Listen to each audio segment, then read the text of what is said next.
Sebagai bodyguard atau petugas keamanan dari suatu acara, dalam dunia kepremanan ada level yang membatasi dari masing-masing preman. Misalnya preman kelas bawah, kelas menengah, dan preman kelas atas. Ya, kalau dipikir-pikir nggak beda jauh lah dengan struktur sebuah organisasi. Bedanya tuh cuman cara mendapatkan atau menaikkan level yang mereka anut, yakni dengan kekerasan. Untuk preman kelas bawah yang bisanya cuma malak anak sekolah mah nggak usah diomongin lah ya, kebanyakan. Nah, sekarang kita akan membahas 7 preman di Indonesia yang sangat legendaris. Hercules.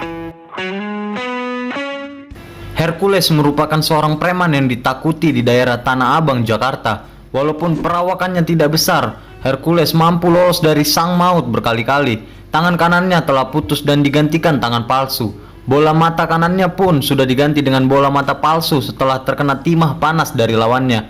Bahkan ia pun pernah mengalami pembacokan sebanyak 16 kali hingga harus masuk ICU.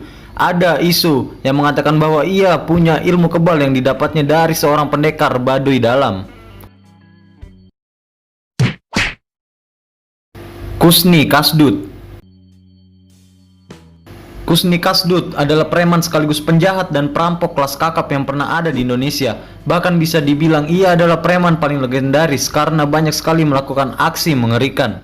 Salah satu aksi paling fenomenal dari Kusni Kasdut adalah saat ia merampok barang-barang dari Museum Nasional Jakarta. Ia membawa lari 11 permata berharga dengan menyamar sebagai polisi. Kusni Kasdut banyak sekali melakukan perampokan barang mewah. Ia tak segan-segan membunuh korbannya yang melawan. Atas apa yang dilakukan ini, Kusni Kasdut mendapatkan hukuman mati dari pengadilan. Sebelum eksekusi datang, Kusni Kasdut akhirnya bertobat dan memeluk agama Katolik. Johnny Indo. Nama Johnny Indo mulai meroket ketika ia dengan kelompoknya melakukan aksi perampokan di sebuah bank pada siang hari. Ya, kayak di film-film Hollywood gitu gambarannya. Dalam melakukan aksinya, Johnny dan kawan-kawan pantang untuk melukai korban.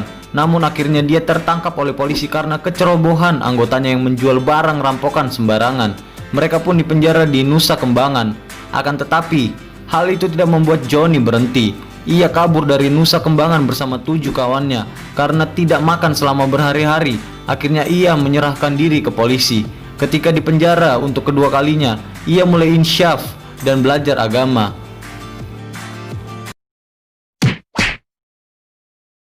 Anton Medan. Anton Medan lahir di Tebing Tinggi, Sumatera Utara tahun 1957. Ia merupakan keturunan Tionghoa dengan nama Tan Hock Liang.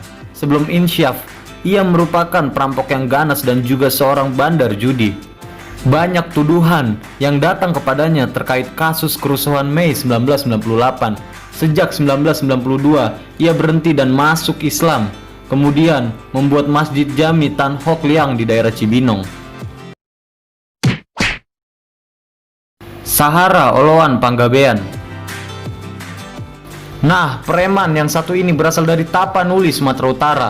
Nggak semua orang bisa ketemu sama Olo, sapaan akrabnya. Cuma orang-orang tertentu yang bisa bertemu dengannya. Itu pun harus melewati penjagaan berlapis-lapis. Olo pun nggak suka ketemu dengan wartawan karena dia nggak pengen diekspos media. Perawakannya yang biasa aja bikin kita nggak nyangka kalau dia salah satu preman terkemuka. Bisnis yang dijalankan Olo adalah debt collector dan perjudian. Namun demikian, terdapat kabar burung yang mengatakan bahwa Olo sering membantu orang banyak di Sumatera Utara, mulai dari membiayai pengobatan, biaya pendidikan, hingga modal usaha. Olo menghembuskan nafas terakhirnya pada bulan April tahun 2009. John Kay. John Refra Kay alias John Kay, pemuda asal Maluku Utara ini menjalankan bisnis sebagai debt collector alias penagih utang di Jakarta. Konon kelompok John Kay meminta komisi sebesar 10-80% dalam menjalankan bisnisnya tersebut. Namanya mencuat setelah Basri Sangaji yang tak lain adalah kompetitornya dalam bisnis penagih utang tewas terbunuh pada tahun 2004. Selain itu pula, beberapa kasus pembunuhan dan kerusuhan di Jakarta pernah melibatkan nama John Kay.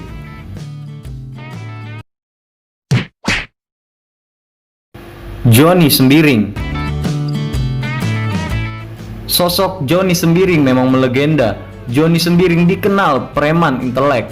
Kabarnya ia pernah berhasil mengelabui Perdana Menteri atau PM Malaysia. Tujuannya saat itu adalah untuk mendapatkan uang dengan memanfaatkan ketegangan politik antara Indonesia dan Malaysia. Kejadian tersebut terjadi pada tahun 60-an, namun belum ada informasi jelas lagi soal cara mengelabui dan teknik yang ia lakukan tersebut. Kabar ini agaknya perlu didalami dan digali lebih lagi faktanya.